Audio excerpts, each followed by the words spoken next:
Good day everyone, this is our final project in Arduino. Proposed Arduino title, Arduino-based vehicle collision detection system using ultrasonic sensor. Member, Alexis B. Bunyo, Carl Jan Carlong, Trinidad Christian, Rason Jan Aris.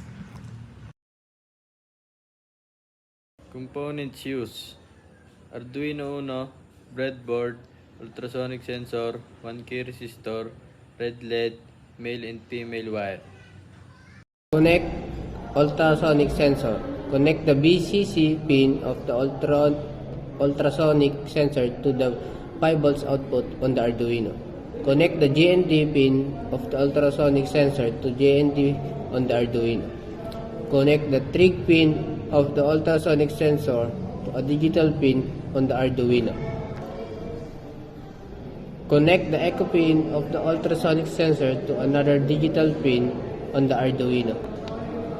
Connect motors. If your vehicle moves, connect the motors to a motor driver and connect the motor driver to the Arduino. Program the Arduino. Write a program to read distance data from the ultrasonic sensor using trig and echo pins.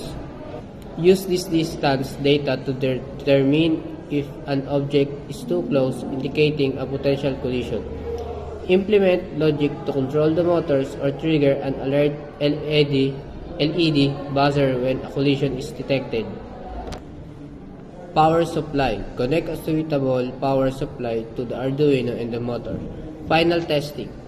Test the complete system in a controlled environment to ensure proper functionality.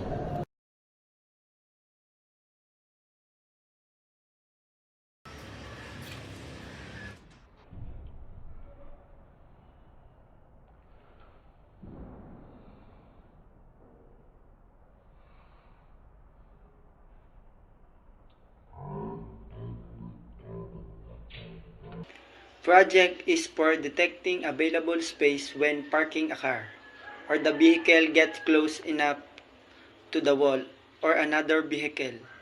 Automatic car parking works by detecting and computing distance from the car to the obstruction. It recognizes any obstacle present in the front or rear of the vehicle.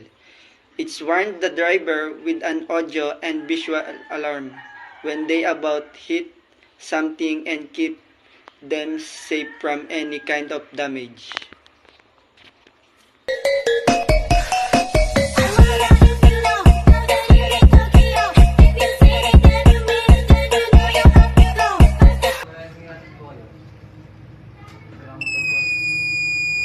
Bante.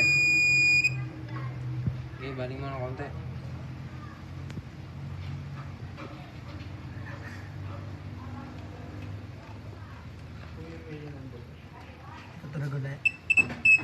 Hop, abantay.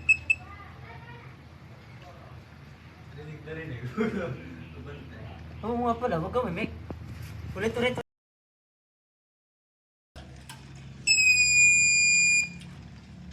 Balingi! Ikot-ikot mo.